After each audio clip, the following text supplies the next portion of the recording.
Bueno, buenas tardes a todos y todas. Vamos entonces a dar inicio a nuestra actividad.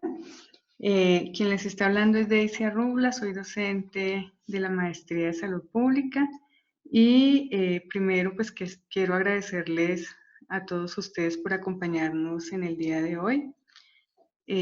Vamos entonces a dar inicio ya a nuestro conversatorio sobre glifosato, conflicto armado y salud.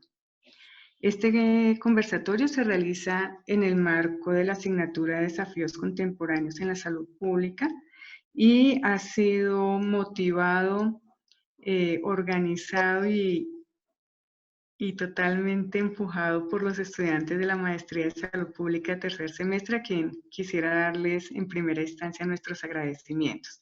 También agradecer al doctor Camilo Romero y a la doctora Estefanía Ciro que nos acompañan hoy en este conversatorio como panelistas. Y sin más preámbulos, entonces vamos a dar inicio. Entrar al poder del proceso queremos al conversatorio. Va a estar con nosotros la organización del trabajo, la vamos a tener de la siguiente manera. Diana Orrego va a estar con nosotros haciéndonos una breve presentación. Diana es estudiante de maestría de tercer semestre y nos va a poner al día sobre el porqué desde la salud pública en un conflicto armado. Vamos a tener a Lilibet como moderadora, ella va a estar pendiente del chat, de las preguntas y también de los tiempos. Y posteriormente Diana Carolina hará un cierre y una síntesis del espacio. Sin más preámbulos, Diana, por favor, iniciamos. Muchas gracias, profesora Daisy. Buenas noches a todos. Sumándonos a la bienvenida al conversatorio, los estudiantes de les quiero pedir el favor que por fin silencien los micrófonos en este momento. Gracias. Nuevamente, buenas noches a todos. Sumándonos a la bienvenida al conversatorio, los estudiantes de tercer semestre de la Maestría de Salud Pública de la Pontificia Universidad Javeriana, los invitamos a distribuir el espacio de este conversatorio virtual en varios momentos. Con el objetivo de facilitar la dinámica y establecer una adecuada organización a lo largo del evento, les proponemos la siguiente agenda del día. Con el fin de colocarnos en contexto y establecer el eje del análisis de la problemática, iniciaremos por realizar una introducción sobre el uso del glifosato en el marco de la salud pública. A continuación, realizaremos una presentación de los panelistas invitados, Camilo Romero y Estefanía Ciro. En tercer y cuarto lugar, pasaremos a tener un espacio en el cual cada panelista tomará la palabra para realizar una intervención sobre el análisis del uso de este herbicida en el contexto de la salud pública colombiana. En quinto lugar, tendremos el espacio central de nuestra sesión, en el cual a partir de este momento los invitaremos a todos a participar. Con el fin de facilitar la fluidez de la sesión y gestión del tiempo, será en este momento en el que abramos la conversación. Reuniremos las preguntas enviadas previamente en el formulario de inscripción o las que recogimos a través del chat en esta sala. Para ello queremos pedirles el favor. Utilicen la función de levantar la mano ubicada en la barra de funciones en la sala del botón de ver participantes y mantengamos por favor los micrófonos apagados hasta que el moderador les dé la palabra. Por último, finalizaremos la sesión realizando una síntesis del evento. Introducción. El glifosato es un herbicida utilizado para la erradicación de los cultivos, en especial cultivos ilícitos de coca.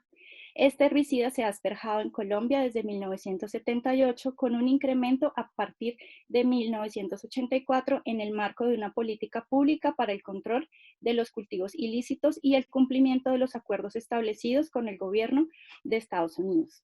Esta evidente relación con el conflicto armado y el narcotráfico ligan su uso alrededor de las consecuencias sociales y medioambientales en las áreas rurales afectadas. Durante la última década se han asperjado con herbicidas en promedio 128.000 hectáreas anuales, distribuidas en diferentes zonas del país. Y a pesar de la gran cantidad de recursos y los esfuerzos que se han invertido en esta estrategia antidrogas, la mayoría de las evaluaciones disponibles sobre el impacto en la siembra de cultivos de coca y la producción de cocaína indican que tiene muy baja efectividad. Por el contrario, la aspersión aérea impacta negativamente la salud pública. Diferentes estudios indican que la aspersión genera varias formas de cáncer en la población expuesta, problemas dermatológicos, irritación de los ojos y afecciones de las vías respiratorias. Otras investigaciones han documentado el efecto de la aspersión en abortos y en malformaciones congénitas, denotando así la no garantía de los derechos sexuales y reproductivos de las mujeres. Se evidencia además una posible relación entre exposiciones a pesticidas en el trabajo con un posterior sufrimiento de las enfermedades de Parkinson y Alzheimer. En consecuencia, en el año 2015, la OMS, a través del Centro Internacional de Investigación sobre el Cáncer, alertan sobre su efecto cancerígeno y deleterio para la salud.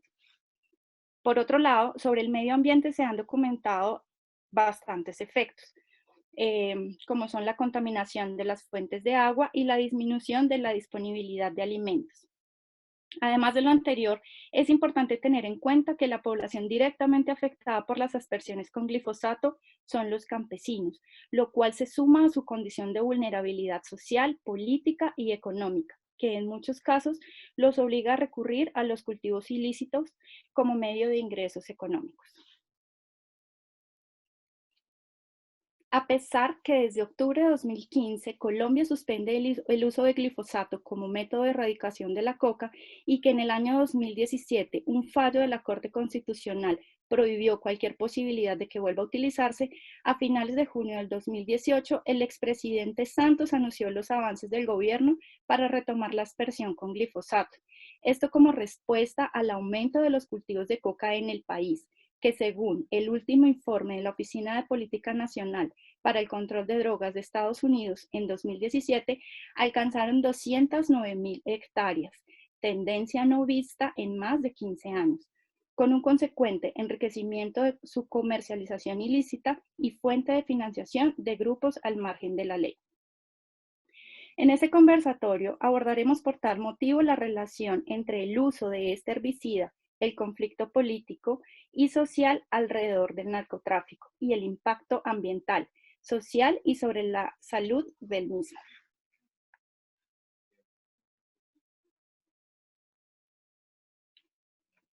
Tenemos entonces dos panelistas invitados para fortalecer la discusión sobre esta problemática de salud pública de nuestro país. En primer lugar, Estefanía Ciro Rodríguez, nacida en Florencia, Caquetá, es doctora de la Facultad de Ciencias Políticas y Sociales de la Universidad Nacional Autónoma de México. Estudió licenciatura en Economía en la Universidad de los Andes y es maestra en Historia de la misma universidad. Sus líneas de investigación principales son la política global de drogas, la presencia del Estado en áreas de conflicto y las comunidades rurales en el siglo XXI. En el año 2018, Estefanía Ciro Rodríguez fue designada como la ganadora del premio UNESCO para la promoción de la investigación en ciencias sociales en América Latina y el Caribe, por su investigación sobre el papel social del cultivo de hoja de coca en la Amazonía colombiana. Recientemente, en el marco de la implementación de los acuerdos de paz, ha hecho recomendaciones en torno al enfoque de género en los programas de sustitución y hace seguimiento al proceso de transiciones de las economías ilegales a legales con las organizaciones campesinas de la Amazonía colombiana. Por otro lado, en su paso por la Comisión de la Verdad, Estefanía participó en el tercer Encuentro Internacional de Estudios Críticos de las Transiciones Políticas, haciendo parte de la Mesa de Etnografías Mínimas de la Paz Regional, que busca dar cuenta de las formas en que se adhiere la paz territorial en distintos contextos. En la actualidad, Estefanía se desempeña como coordinadora de la línea de investigación en economía, poder y sociedad del Centro de Pensamiento a la Orilla del Río, organización que busca descentralizar la investigación y llevarla hasta los lugares apartados de los centros académicos como es la Amazonía colombiana y el departamento de Caquetá. Nuestro segundo panelista será Camilo Romero, quien es comunicador social y periodista de la Universidad Autónoma Occidental de Cali, con un título de maestría en estudios políticos de la Universidad Javeriana, sede Bogotá. Nació en Ipiales, Nariño, y viene de una familia con tradición política de izquierda. Su padre, Ricardo Romero Sánchez, fue militante del M19, 3 veces concejal de Pasto, así como secretario de Desarrollo Comunitario de la alcaldía de Antonio Navarro Wolf. Su tío, Heraldo Romero, fue uno de los líderes estudiantiles más reconocidos de los 70 y concejal de Pasto e Ipiales. Camilo Romero nunca abandonó esas influencias políticas de su familia. Fue fundador del movimiento político juvenil Tienen Huevo, que se destaca por su crítica irreverente a la clase política tradicional, donde les entregaban huevos a dichos políticos. Como periodista trabajó como director de la unidad investigativa del canal de noticias Telesur y como su jefe de la corresponsalía en Colombia. Sus mayores logros los ha tenido en la política. Fue senador de la República del 20 de julio de 2010 al 20 de julio de 2014, sacando la cuarta mayor votación por el Polo Democrático y siendo el senador más joven en llegar al Capitolio. En 2015 se convirtió en el gobernador de Nariño con una ventaja de 19 puntos sobre su rival más cercano. En 2016, su plan de desarrollo formulado para el departamento de Nariño fue considerado uno de los mejores del país. También ha sido conocido por su dura oposición a las políticas que buscan establecer la aspersión de glifosato en el territorio. Buenas noches a todos y todas. Antes de dar continuidad a nuestros panelistas, consideramos pertinente hacer una breve aclaración sobre el manejo de las dudas e inquietudes, o comentarios que puedan desprenderse durante el desarrollo de la presentación. Esto es, tendremos un segundo y tercer momento. En el segundo momento, los panelistas desarrollan sus posturas y aportes al debate sobre glifosato y su impacto en salud, y en el conflicto en Colombia. Y en el tercer momento se llevará a cabo las preguntas que han surgido del público. Teniendo en cuenta la masiva participación, hemos decidido organizar 3 rondas de 3 preguntas. La primera ronda será de las preguntas que nuestros participantes han planteado al realizar la inscripción al evento. Una segunda ronda corresponde a las dudas que los participantes pueden escribir durante el conversatorio en el chat, que serán seleccionadas en forma aleatoria. Y la tercera será una selección aleatoria de las personas que levanten la mano durante el desarrollo de la temática. Esto, como les indico, en el tercer momento, es decir, al final de la intervención de nuestros panelistas. Cada participante tendrá la oportunidad de exponer su pregunta en 1 minuto. Para este espacio de preguntas hemos destinado un total de 30 minutos. Posterior a esta información, procedemos a dar apertura al conversatorio con la participación del doctor Camilo Romero y posterior participación de la doctora Estefanía Ciro. Bueno, primero saludar a Estefanía, un gusto compartir con ella este panel, por supuesto a los profesores, docentes de la Universidad Javeriana y a los estudiantes de esta maestría, que entiendo es de tercer semestre. De verdad, gracias por invitarnos, gracias por permitirnos hacer parte de esta conversación, de este diálogo en medio de una crisis de salud pública justamente a nivel global. Y qué bueno poder compartir unas visiones, unas percepciones que hemos venido alentando en el país durante mucho tiempo y más desde ese sur, que es un sur bastante complejo, diverso. Para mí es la síntesis de Colombia.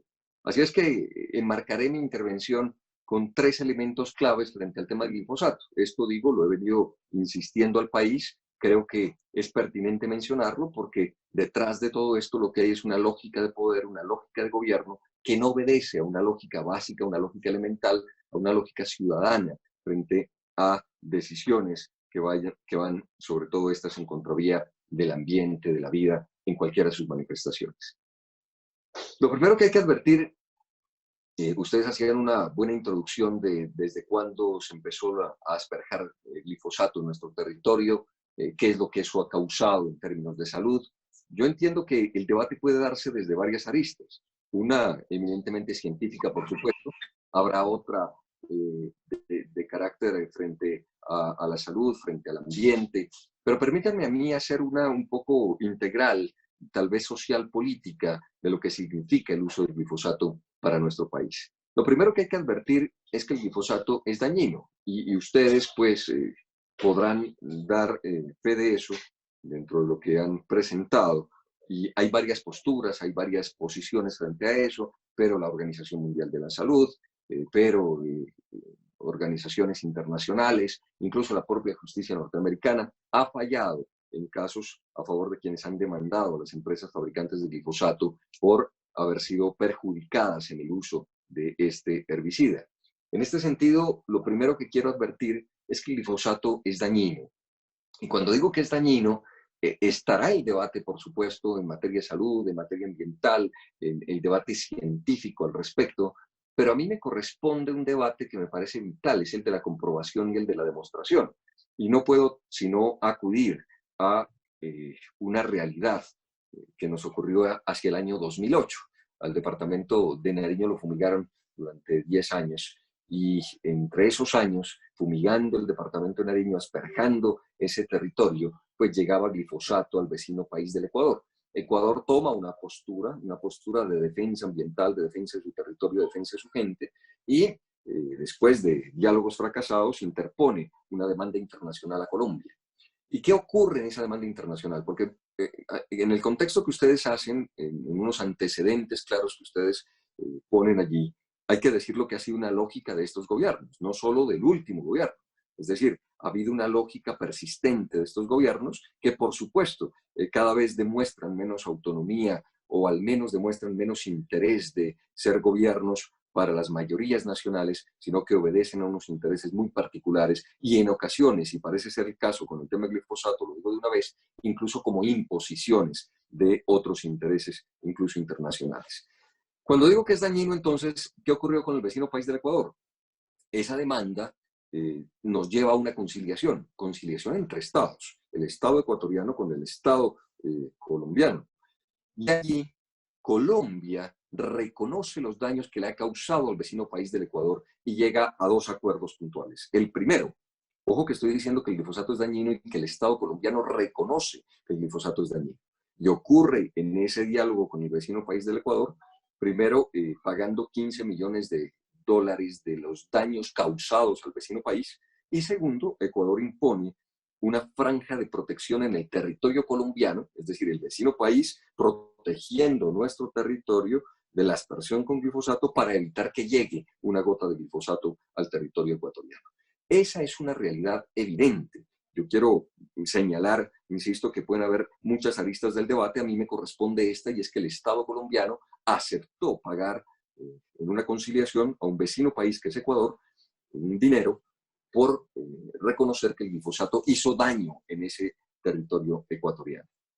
Y 2, me parece vital también en el hecho de la demostración que al menos ya 19 países han prohibido el uso del glifosato. Es decir, que si hay gobiernos, que si hay estados finalmente, que reconocen al menos una amenaza contundente a la salud, a la vida, al territorio, al ambiente, y han decidido prohibir el uso del glifosato. Entonces, lo primero que hay que advertir es que el glifosato es dañino y que hay esas 2 evidencias, 19 países al menos prohibiéndolo y el Estado colombiano reconociendo en un momento, en una conciliación con Ecuador, el daño que le hizo con glifosato a ese territorio. 2, ese es el primer punto, dañino. 2, el glifosato no ha sido eficiente y eso lo hemos revisado en varias cifras. Ahí está el CIMSI, que ustedes tal vez lo han analizado también, el sistema de monitoreo de los cultivos de uso ilícito en Colombia, que obedece a la ONU, ni siquiera a una entidad colombiana, mucho menos pues a una afín a nosotros o cuando estuvimos en el gobierno del departamento de Nariño. Y allí se demuestra que durante varios años, por ejemplo, en el departamento de Nariño, asperjar glifosato no dio el resultado que se pretendía, que era disminuir los cultivos de uso ilícito. Al contrario, en el departamento de Nariño se aumentaron los cultivos de uso ilícito cuando se estaba asperjando con glifosato. Esto es una realidad, digo, numérica que está allí en estas cifras del CIMSI. Y 2, también hay una evidencia para todo el país. Recuerdo cuando el presidente Duque estuvo visitando a su homólogo en Estados Unidos, Trump, y allí da unas imposiciones, Trump diciendo que se debe reanudar la fumigación con glifosato y demás. Dimos nosotros unas cifras importantes, las buscaré ahora para ser exacto y puntual después de la intervención de Estefanía, pero en donde se aumentaron la cantidad de cultivos de uso ilícito en nuestro país. Es decir, el caso no solo para el departamento de Nariño, sino que es válido para todo el país. Eso me lleva a decir como segundo punto que no ha sido eficiente el glifosato en ese propósito que es acabar con los cultivos de uso ilícito. Que vale la pena decirlo de una vez, Por supuesto que en democracia todos estamos en contra del narcotráfico y que debemos acabar con los cultivos de uso ilícito. Esa debe ser digamos, una puesta en común, un propósito común de todos los demócratas en el país y en el mundo. Tercero, lo que me parece absolutamente relevante para el debate es que estos gobiernos logran dejar en el total abandono primero a los territorios más recónditos del país, luego aparecen con la figura de un proceso de paz, a alentar a la ciudadanía de esos territorios que no ha tenido ninguna otra posibilidad de subsistencia que la de sembrar coca, llegan allá a decirles que pueden sustituir la coca por unos recursos que le va a dar el gobierno para que tengan unos cultivos lícitos. Y miren lo que ocurre, que es realmente algo complejo y algo difícil. Es que esos ciudadanos que nunca habían tenido de frente al Estado, se lo encuentran en la figura de decir, vamos a dejar esos cultivos ilícitos, acompáñennos, demos el paso en medio de un acuerdo de paz, de un punto 4 de esos acuerdos, para que se cambien ustedes del uso ilícito al uso lícito. Pues en Nariño, 63.000 familias dijeron que sí, 63.000 familias firmaron, 63.000 familias se creyeron el cuento de estos gobiernos. Es decir, estaban dispuestos a dar esa transición, por supuesto, con unos recursos del gobierno. ¿Pero qué viene luego? Lo de siempre de estos gobiernos, el engaño. Lo que viene es incumplirle a la ciudadanía y a la sociedad.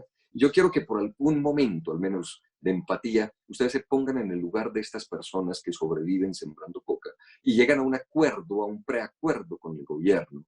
Y el gobierno nacional firma esos preacuerdos, hace que la gente firme esos preacuerdos para luego no cumplirles, para dejarlos en el total abandono. ¿Qué puede sentir un ciudadano colombiano que nunca se había encontrado al Estado para algún beneficio, ni de salud, ni de educación, ni de lo más básico y elemental, y cuando se lo encuentra es para el engaño? ¿Y qué es lo más fuerte y contundente? Es que esa sustitución de cultivos de uso ilícito, al menos en ese acuerdo, estaba contemplado en 36 millones de pesos por familia, que básicamente podría hacerse un paralelo de familia por hectárea. Es decir, eso nos costaría una sustitución de cultivos de uso ilícito, a propósito de lo que puede alentar este debate, que puede generar un desarrollo rural en estas regiones de nuestro país. Y lo que ha decidido el gobierno Duque, porque es una decisión de este gobierno, no es otra cosa sino el de dejar a un lado la sustitución de cultivos de uso ilícito para irse con toda con el glifosato. ¿Y cuánto cuesta? Es este tercer punto. Es que el glifosato es más costoso que incluso la sustitución de cultivos de uso ilícito. Al menos, según el exministro Alejandro Gaviria, hoy rector de la Universidad de los Andes, nos dice que sustituir una hectárea de cultivos de uso ilícito, mejor acabarla con glifosato, nos cuesta 72 millones de pesos. Es decir, el doble de lo contemplado mediante la sustitución de cultivos de uso ilícito. Así que puedo llegar a esta conclusión. Primero, que es dañino el glifosato. Segundo, que no ha sido efectivo en la lucha contra el narcotráfico. Y tercero, que es más costoso. Por supuesto, siempre dejo al final de todo esto una gran pregunta. Si el glifosato es todo esto, dañino, no eficiente y más costoso, que alguien nos diga cuál es la lógica para utilizarlo o cuál es el negocio finalmente para utilizarlo. Porque no corresponde a la lógica normal, a la lógica incluso de cualquier gobierno precavido que intente, ante la duda, abstenerse, por supuesto, de usar este herbicida que tiene tantos asteriscos pendientes en materia de salud, en materia ambiental, en materia de daño a la vida. Así es que con esto puedo empezar pues esta apertura del conversatorio y más adelante seguramente tendremos otros apuntes para aportar en esta discusión. No sin antes decirles lo siguiente, y es que es muy molesto que finalmente la decisión no sea autónoma. Es decir, un país que no pueda tener la posibilidad de decidir de manera autónoma su suerte, su decisión, y más cuando tiene que ver con su gente, con su territorio, es realmente lamentable. Y eso nos ha pasado en varios episodios en la historia de nuestro país, que son gobiernos que realmente es para obedecer unos mandatos que van incluso en contradicción de cualquier inteligencia básica de cualquier ser humano.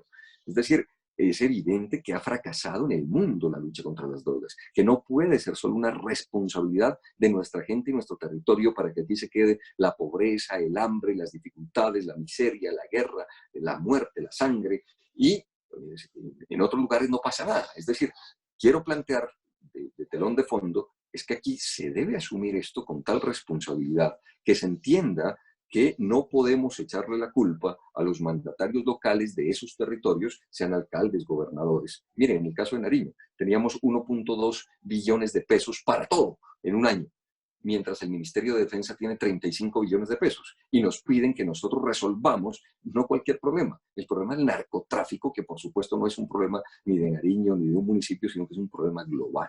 Y esa responsabilidad debería ser asumida por los gobiernos para plantear este debate a nivel internacional y plantear que ha fracasado la lucha contra las drogas en el mundo, porque se sigue en lo mismo. Y esa corresponsabilidad que implica, por supuesto que hagamos todo lo posible para que se deje de producir coca en estos países, pero que también se haga todo lo posible para que dejen de consumir tanta coca en otros lados. A mí me molesta la doble moral de estados como el de Estados Unidos, que se plantan sobre un pedestal a decir quiénes pueden ser certificados o quiénes no en la lucha contra las drogas, y desde ese pedestal de moral señalan a otros países con inconvenientes como el nuestro, cuando debajo del pedestal están pidiendo coca, coca y más coca. Entonces, digamos, aquí debemos tener una responsabilidad como sociedad global, y yo creo que momentos como este nos llevan a esa reflexión, y esa que la prepotencia del poder no puede estar por encima de la lógica y por encima de la defensa de la vida y del territorio de nuestra gente. Muchas gracias. Vale, primero que todo yo quiero agradecer a Diana, a Daisy, a los estudiantes, a la organización del ejercicio. Me parece un ejercicio fundamental para la discusión actual, que no solo nos pone a pensar la pandemia en el tema de la salud y el poder y la desigualdad, sino también porque precisamente en este momento se están tomando decisiones muy serias sobre la reactivación de la fumigación aérea. Entonces, yo agradezco y también saludo a todas las personas que están conectadas en este momento, escuchando desde todos los territorios, todas las regiones, desde el Caquetá, por ejemplo. Entonces, yo quisiera compartir pantalla, pero no me deja, porque se está compartiendo la otra. ¿Desactivan esa para yo activar la mía, por favor?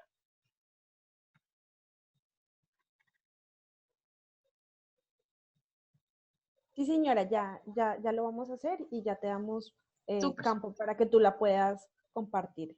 Perfecto, muchas gracias. Entonces, el ejercicio que yo preparé hoy se llama Envenenar masivamente, aspersiones con herbicidas y salud pública. Yo creo que es una discusión que se ha hecho desde diferentes escenarios, pero desde la salud pública es muy importante hacerla. Yo también agradezco estar compartiendo este escenario con Camilo, que muy pocos políticos desde la posición, porque después todos se vuelven pro regulación de drogas después de que han salido de sus cargos, pero yo reconozco el valor de Camilo Romero en el ejercicio que tuvo de defensa del campesinado en el Nariño y una crítica acérrima que tomó pues en el Nariño también en contra de las aspersiones. Todavía no puedo compartir, pero bueno, ahí voy. Entonces, yo lo que quiero también hacer, y coincido con Camilo, primero, antes que todo, es recordar, antes de todos estos ejercicios y estas discusiones, es recordar en este momento a los líderes y líderas del sur del país, lideresas del sur del país, que están amenazados. A Maidani Salcedo, a Julia Unzueta, a Yuri Quintero y Wilmar Madroñero, que son los últimos líderes del Putumayo que fueron, ya, listo, que fueron amenazados en el marco de esta transición de la implementación de acuerdos y, bueno, la crisis de la implementación de los acuerdos, a conmemorar, a hacer un recuerdo sobre el asesinato de Marco Rivadeneira hace unas semanas y de Alejandro Carvajal también, que ya está acá, que precisamente fue asesinado hace una semana en un ejercicio de erradicación. Y por supuesto recordar la masacre de Tandil en Nariño, ¿no? Que son todos estos campesinos y campesinas cocaleras que precisamente se enfrentaron al ejercicio de erradicación. Yo lo que quiero plantear aquí sobre el envenenamiento masivo es un asunto construido desde la geopolítica y desde la historia. Y desde la geopolítica como una herramienta de intervención. Entonces, cuando Camilo habla de los Estados Unidos y la presión de los Estados Unidos, es porque el prohibicionismo, no la lucha contra las drogas, entre comillas, sino el prohibicionismo, que es lo que prohíbe las drogas, construir las drogas como un problema, es una construcción de intervención geopolítica de los Estados Unidos. Y de ahí se consolidan tres momentos muy importantes en la historia del país para entender esta situación. Y es, primero, la convergencia de Colombia en la lucha contra las drogas y el conflicto armado, que va desde el 74 hasta el 2016. Es cuando las dos cosas confluyen, cuando estamos pensando ahora el país en otros términos, en términos del prohibicionismo. Y el tercer periodo es el periodo del 2016 en adelante, que es el que estamos viviendo actualmente. Entonces, estamos hablando de estos tres momentos. En el segundo momento me voy a enfocar, es el momento del 74, es cuando se crea el Consejo Nacional de Estupefacientes y empieza una dinámica muy particular, que es los Estados Unidos utilizando la aspersión aérea con herbicidas en varios lugares, en Jamaica con la Operación Bucanero y en México con la Operación Cóndor. El tercer ejercicio de uso experimental de aspersión fue la Guajira en el 78, ¿no? Entonces, eso es muy importante porque es el primer ejercicio de intervención de los Estados Unidos en el marco de la lucha contra las drogas. Antes ha intervenido y hay que asperjar y hay que acabar con esto. Mientras tanto va creciendo la marihuana, la cocaína y la amapola en tres diferentes triángulos en el país. En ese momento el problema era la marihuana. Y entre el 78 y el 90 lo que tenemos es que el país se transforma en términos de la estrategia del Estado y su relación con los campesinos y con las regiones. Y es a través de 5 herramientas. La herramienta de militarización, de extradición, la herramienta de fumigación, la herramienta de sustitución, ¿no? Entonces, esas herramientas son muy importantes para pensar el nuevo marco en el que el Estado colombiano actúa en las regiones. Entonces, cuando Camilo dice, no, es que es la primera vez que ven el Estado y llega y les dice y les promete eso, es porque es la manera en que el Estado empieza a pensar estos territorios, ¿no? Los territorios donde están los cultivos de uso ilícito. Entonces, bajo esos 3 elementos llevamos al último momento, y el último momento es un momento muy particular. A mí me interesa mucho que ustedes lo tengan claro, porque es la discusión en la que estamos hoy. Ayer hubo una audiencia pública sobre un proyecto de ley sobre aspersión, por ejemplo. Esa es la discusión ahora. Entonces, ¿qué ocurre? En Novita, en la sentencia de Novita Chocó, plantea la Corte Constitucional que tienen que cumplirse unas reglas y unas reglamentaciones particulares para el control de, de la aspersión aérea. Entonces, tienen que haber unas entidades independientes, autónomas, de planes de manejo, evaluación de riesgo, participativo, tienen que alertarse. Antes de asperjar, tienen que cumplirse todas esas reglamentaciones del punto 1, dice la Corte Constitucional.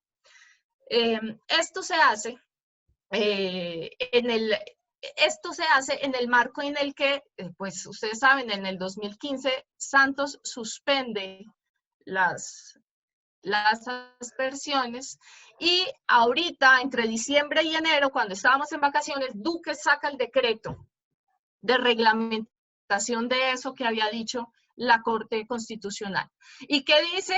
Las entidades independientes y autónomas que van a hacer los planes de manejo van a ser el AMLA, Minjusticia, Instituto Nacional de Salud, la Dirección de Antinarcóticos, el Ministerio de Salud y la famosa participación efectiva, ¿no? Como si la participación de las regiones en su desarrollo fuera un decreto, ¿no? Ya sabemos, los acuerdos de paz no pudo, imagínense un decreto. Entonces, a partir de eso, según él, reglamenta el uso de la aspersión, pero la reglamenta en el marco de un intervencionismo que se mantiene desde las contrataciones, desde los mercenarios del Plan Colombia, hubo un saboteo, como Camilo también lo vivió, a las visas de los congresistas, de los gobernadores y todo este asunto tan serio, ¿no? Entonces, ya estamos en ese marco histórico en el que la construcción del problema de las drogas es un asunto geopolítico y de intervención de los estados. Pero, ¿qué ocurre? ¿No? Las regiones también se están transformando, ¿no? La marihuana se está expandiendo desde el 78, después de la marihuana llega la coca, después tenemos un periodo de amapola. Entonces, yo planteo en el libro que va a salir pronto que la idea de la cuestión rural cocalera. Y es más o menos qué nos ha dicho lo académico y lo ético sobre este tema, qué nos ha dicho los científicos sobre este tema. Y una de las cosas que ha dicho es, por ejemplo, que todas las cuencas cocaleras que están en rojo, ¿ustedes las ven? En rojo son los territorios donde persiste la coca por más de 10 años. Esos territorios son territorios que se transforman constantemente. En los 80s era solo Caquetá, Guaviare, Putumayo, después se expande y se crea la cuenca Catatumbo, Bolívar, Córdoba, Antioquia, y recientemente, de quien es protagonista Camilo, es toda la expansión de los cultivos hacia Nariño y Pacífico, ¿no? Entonces, primero hay que entender que esto es heterogéneo, no tiene una explicación, ni tiene una explicación simple. Y cuando hablamos de la cuestión rural cocalera, entonces tenemos que pensar en esos múltiples ejemplos, en las múltiples cuencas que llamamos, qué es diferente y qué es un denominador común. Y el denominador común es que es una actividad campesina. Es una actividad campesina que está enraizada a unas complejidades políticas y unos contextos rurales, pero que no se puede basar el asunto a un tema de ingresos, porque entonces nos ponemos como académicos a pensar si el campesino que veo ahí es suficientemente pobre para justificar cultivar coca o no cultivar coca. Y eso no es, ¿no? Y además la sociología de la pobreza ya ha avanzado mucho para pensar que la única manera de entender la pobreza es a partir de los ingresos. La propuesta es pensarlo a través de la exclusión, es decir, cómo se constituyen regiones de exclusión y cómo se constituyen regiones de ciudadanía de segunda. Es decir, donde todos los campesinos no tienen la garantía de salud, ni de educación, ni de justicia, ¿no? Entonces, claro, pueden tener ingresos y yo llego a la casa y digo, pero tiene un televisor, usted es rico, ¿no? Usted no es tan pobre como yo creía. Pero el problema es que en términos de garantías sociales, estas personas no tienen las garantías sociales mínimas que puedan equipararlo a un ciudadano colombiano, ¿no? Entonces, ese es un primer elemento para entender al campesino en estos territorios.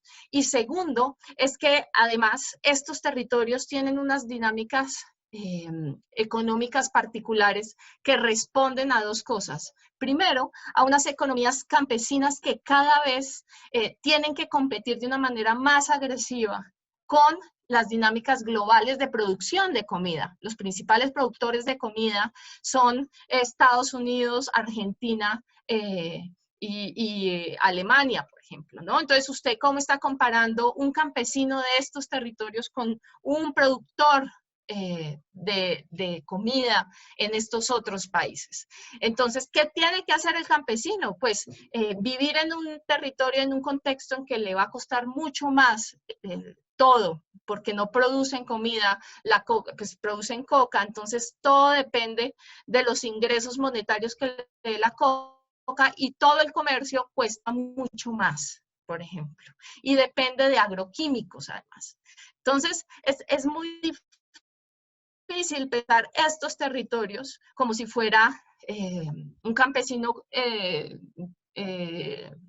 digamos, como nos lo imaginamos en términos de no lo es lo suficientemente pobre, pero tampoco es lo suficientemente ciudadano, ¿no? Entonces, todas estas tensiones que enraiza este asunto de ser campesino. Y de ahí pasamos entonces a la propuesta, a la última gran propuesta, que es el asunto de la sustitución. la idea de la sustitución se viene hablando desde los 80s, ¿no? Entonces, ¿qué hay que hacer? Sustituir, desarrollo alternativo. Y si hay un patrón muy claro desde los 80s hasta el presente, es el incumplimiento de el gobierno a todos los compromisos que ha firmado con los campesinos. Desde el 86 con el Guaviare, desde las fumigaciones en Cauca, en Corinto, del 84, después en el 96 las marchas cocaleras, ¿no? Es una serie de incumplimientos que hacen que la legitimidad del Estado esté en veremos todo el tiempo. Entonces, ¿qué nos dice lo técnico digamos, de la aspersión en particular? Entonces, de la aspersión en particular nos dice que hay unas afectaciones en salud y en medio ambiente, ¿no? Que ya en términos de cáncer, de afectaciones en la gestación, una destrucción de la biota. No tiene un impacto probado en la disminución de cultivos. Hay, Putumayo, Nariño y Antioquia muestran que aumentan los cultivos a pesar de la fumigación, ¿no? Entonces, tiene afectaciones en salud, no tiene una eficiencia comprobada en términos de disminución de cultivos, pero además cuesta muchísimo, como nos contaba ahorita Camilo, ¿no? 23 millones cuesta la erradicación manual de 1 hectárea, lo dice un documento oficial, y 72 millones cada hectárea asperjada. Entonces, esto ya pues lo tenemos más que claro. Entonces, la aspersión hace parte de una estrategia mucho más amplia, es la estrategia de entrecomillado de la lucha contra las drogas, que por ejemplo, personas que han trabajado el tema, como Yamile Salinas, nos han mostrado desde hace 20 años, 25 años, todo lo que ha implicado las cifras detrás de estas fumigaciones. Por ejemplo, tenemos que familias atendidas por efectos de fumigaciones en el 2002, ¿no? 5.000 millones de pesos, ¿no? Y el Plan Colombia preveía el efecto del desplazamiento, porque el Plan Colombia tenía un rubro que iba dedicado a atender el desplazamiento después de las fumigaciones, ¿no? Entonces, ¿de qué estamos hablando aquí? Estamos hablando también de unos proyectos del Plan Colombia, que es nuestra experiencia más inmediata sobre el fracaso de la aspersión y de la política antidrogas. Es de 300 mil millones de pesos en el 2001 para Putumayo. Pero entonces la pregunta es, ¿para dónde está yendo esta plata? ¿Para dónde nos quieren meter de nuevo con este asunto de la aspersión? ¿No? Y si esto fue hace 20 años en Putumayo y se dedicó tanta plata, por ejemplo, para Putumayo, ¿dónde vamos a estar en 20 años? ¿No? Entonces vamos a asperjar otros 5 años a crear una crisis humanitaria tremenda para que en 20 años estemos de nuevo discutiendo si sí o si no, ¿no? Entonces son más ejemplos de toda la cantidad de dinero que se ha gastado en estas regiones, en el marco de la lucha antidrogas, que nos termina por preguntar justo en este momento dónde están las UCIs de Guaviare, del Caquetá, del Putumayo y del Meta, ¿no? Si estamos hablando del PESIM, por ejemplo, en la Macarena, estamos hablando de una inversión de 107 millones de dólares en solo un año para la Macarena. Entonces, ¿dónde están las UCIs de Guaviare, Caquetá, Putumayo y el Meta, ¿no? Y lo ético, que es el tema que ha insistido tanto Alejandro Gaviria, que es un tema muy importante, que es el asunto del principio de precaución. Yo estoy leyendo ahorita, inicié el libro de Kenzaburo Oe, que se llama Cuadernos de Hiroshima, y cuenta cómo después de la bomba atómica, entre 10 y 20 años después, la gente se moría y no se sabía por qué se moría. Ahora para nosotros es muy obvio que la radiación los estaba asesinando silenciosamente, pero en ese momento la gente no entendía de qué se moría. Y algo similar puede estar ocurriendo en nuestros territorios de hace 20 años para acá, que la gente se puede estar muriendo de cáncer, se está muriendo de enfermedades y no sabemos no sabemos a qué, ¿no? Y todavía nos niegan que eso podría ser. Entonces, el principio de precaución evita que haya esos problemas, que se presenten precisamente esos a futuro, esas tensiones a futuro, ¿no? Y esos problemas de salud pública a futuro. Pero yo quiero insistir para ir cerrando, en el tercer punto es lo político. Y aquí hablo un poco desde la discusión de la sociología, de pensar el poder y la salud desde el poder. Y yo quiero dejarle este mensaje particular a los estudiantes de la maestría de salud pública, porque uno no puede pensar la salud pública por fuera del asunto de la administración de la muerte. La aspersión aérea, tal cual está prevista y está propuesta por el gobierno colombiano, tiene que ver con la administración de la muerte. Entonces, cuando tenemos a un presidente Duque que en la audiencia del 2017 se para y habla, magistrados, no se pueden limitar las herramientas. Limitar el uso de la herramienta ante este fenómeno puede afectar la capacidad del Estado de proteger la integralidad territorial, los derechos de muchos colombianos. Pero ustedes se preguntarán cómo ocurrió esto, cómo llegó el país a esta situación, dice Iván Duque. Entonces, él habla todo el tiempo de las múltiples estrategias para luchar contra las drogas, ¿no? Entonces dicen, no, es que son muchas estrategias, tenemos sustitución, y tenemos erradicación, y tenemos aspersión, y toda esta, y plantea esta dicotomía del orden público o el herbicida, ¿no? Es otra falacia. Entonces, es meter al país en este lenguaje de nuevo de la guerra y reactivar de nuevo la guerra y plantear esto como un asunto de una combinación de todas las formas de lucha que ellos pues mismos critican.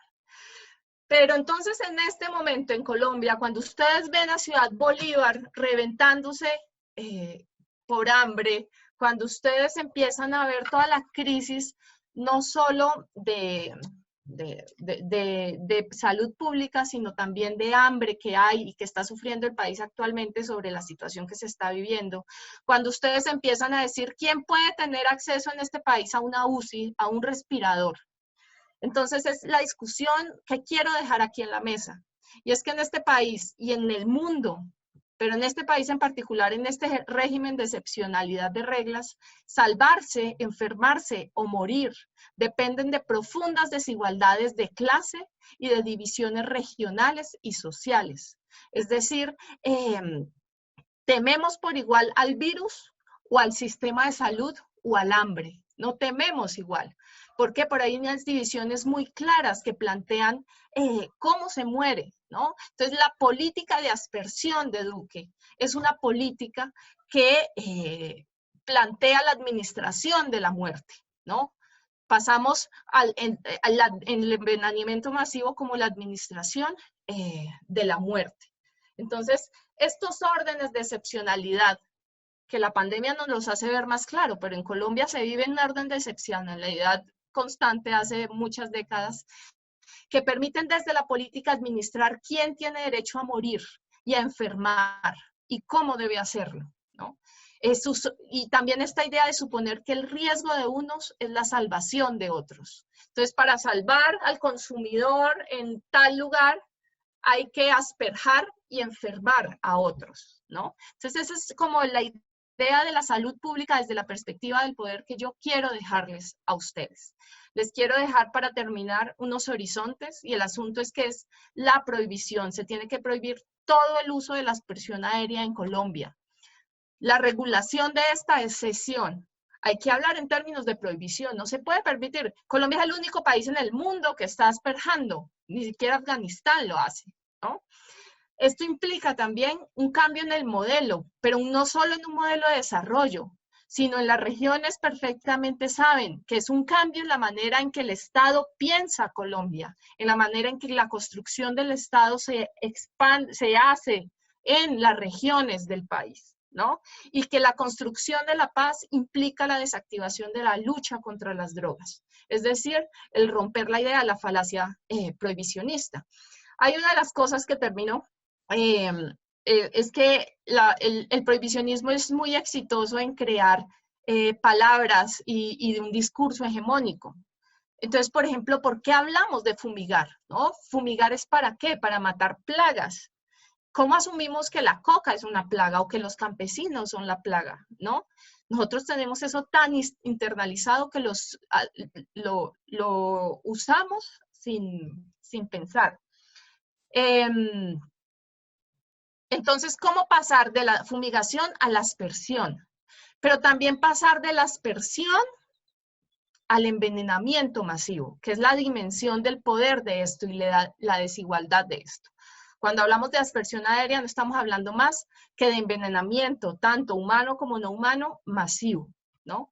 Para terminar, yo les quiero dejar a ustedes todos en la memoria el caso de Janet Valderrama, que en 1998 fue asperjada y es el primer caso que llega a la Corte Interamericana de los Derechos Humanos de una víctima de la aspersión aérea, ¿no? Y esto es después de 20 años, ¿no? Y es un logro para las víctimas de la aspersión aérea. Y para eso escribimos desde A la orilla del río un poema, que es con lo que quiero cerrar, para que ustedes internalicen esta idea de la administración de la muerte. Y se los voy a leer y con esto cierro. La cristalina. Falla orgánica multisistémica, choque séptico, síndrome de dificultad respiratoria aguda, neumonía adquirida en comunidad, neumonía nosocomial, síndrome neurológico piramidal y extrapiramidal, enfermedad autoinmune y granulomatosis de Wegener. En Cali muere, la remiten de Florencia. En Comeva no establecen ninguna dolencia. 15 días en casa de su suegro, manchas en su cuerpo, no puede respirar, dolor de huesos, un brote alrededor de la nariz, dificultad para caminar. Suspensión involuntaria del embarazo de 4 meses, legrado uterino obstétrico, aborto incompleto. Transportada en la noche en vehículo expreso, viene de la cristalina solita, 120 kilómetros de trocha. Es Janet, tiene 2 hijas pequeñas y un marido. Fue bañada por la aspersión aérea de Gramoxone, con 4 helicópteros y 3 avionetas cuando lavaba la ropa en la quebrada. Muchas gracias por escuchar. Muchas gracias, Estefanía, por tu participación. Quisiéramos agradecerles a todos por continuar en este conversatorio. Una pregunta adicional antes de continuar con nuestra ronda de inquietudes. El doctor Camilo quisiera agregar algo antes de continuar a la ronda de preguntas. Bueno, solo este dato que me parece relevante, digamos, en el momento que hacía alusión, cuando intervine al encuentro de Trump y el presidente colombiano Iván Duque. Nosotros decíamos, ¿por qué insisten en ese fracaso? Trump dio una frase, Escucho a es que si no se fumiga... No escucho a nadie. ¿Sí? Hola, ¿me escuchan? Ah, ya, sí. Lo escuchamos. ¿Sí? Vale. Decía que en ese encuentro de Trump y de Duque, Trump daba una frase y es, si no se fumiga no vamos a acabar con las drogas en Colombia. Y entonces nosotros revisábamos los datos y las cifras y son estos. Miren, en 20 años, de 1996 a 2015, se fumigaron en el país 1.869.225 hectáreas. En 20 años, del 96 al 2015. Por cada hectárea se empleó 10.4 litros de glifosato. Imagínense la cantidad de glifosato que hemos tenido en el país. ¿Y qué nos ocurrió en esos 20 años? En el 96 teníamos 67.000 hectáreas y en 2015 96.000. Es decir, casi 30.000 hectáreas más después de habernos fumigado en el país 1.870.000 hectáreas más o menos. Ese me parece un dato relevante porque la gran pregunta es ¿por qué siguen insistiendo en un fracaso? Es decir, es evidente que esta no es la alternativa, no es la solución. Y por supuesto lo que se viene en oposición a quienes planteamos este tipo de iniciativas es la estigmatización. Es hacer creer que somos nosotros quienes estaríamos promoviendo un juego al narcotráfico cuando sabemos efectivamente que son estas mismas políticas que nos han dado resultados implementadas una y mil veces, insisto, va en contra de cualquier lógica de inteligencia humana, la que sigue pues sin parar freno al tema del narcotráfico. Así es que quería dejar esa cifra que me parece clara de casi 30.000 hectáreas entre el 96 y el 2015. Perfecto, doctor Camilo. Gracias por su intervención y de igual forma muchas gracias a la doctora Estefanía. Dando continuidad a el conversatorio que hemos desarrollado en la noche de hoy. Quisiéramos agradecerles a todos nuevamente por su participación y por mantenerse en línea. Además de todo, agradecemos también a nuestros participantes que han dejado plasmadas con antelación algunas inquietudes al respecto del tema. Según lo planteado al inicio de esta sesión, entonces vamos a iniciar con estas preguntas. La primera de ellas es la siguiente.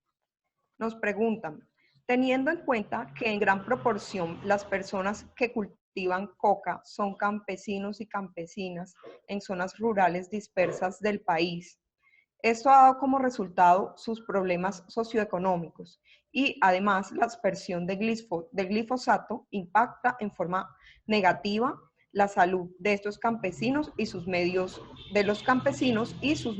de ingreso. ¿Qué medidas consideran viables para modificar los medios de ingreso económico para esta población?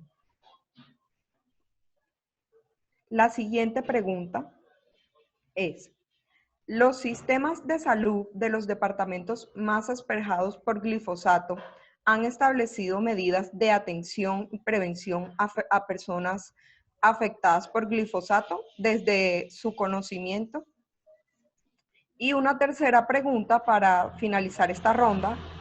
Después de que la Corte Constitucional dejó la puerta abierta a la aspersión aérea con glifosato, ¿qué está pasando en los territorios? Con esto entonces damos aperturada la sesión de preguntas en este conversatorio y quisiéramos iniciar esta ronda. Doctora Estefanía y doctor Camilo tienen la palabra. Vale, muchas gracias por las preguntas, son magníficas preguntas. ¿Qué medidas consideran viables y claves para mejorar las condiciones? Los acuerdos de paz tienen una palabra clave, que no es sustitución. A todos nos metieron en la cabeza que era sustitución y no es sustitución, es transformación rural. Y la transformación rural pasa por cambiar las formas en que se produce y en que produce el campo colombiano, ¿no? Y eso implica, primero, la participación de las regiones y las comunidades en la determinación de su desarrollo. ¿Cómo piensan ellos su desarrollo? ¿No? Que en los términos ahora que el mundo está pensando el desarrollo, en los términos de sostenibilidad, de defensa del medio ambiente, pero también de una producción sana y saludable, ¿no? Segundo, tiene que haber un cambio serio en las políticas anticampesinas del país, porque es que no podemos tener este nivel de importación de alimentos, por ejemplo, no tenemos soberanía alimentaria. Entonces, eso me parece fundamental. Digamos que esos dos elementos me parecen fundamentales para pensar en términos de la construcción de la paz en los territorios. El otro punto sobre los sistemas Ana María, no me la estoy... No me la... en silencio, por favor. Es que si no, no... Bueno. Segundo, es el tema de los sistemas de salud en las regiones.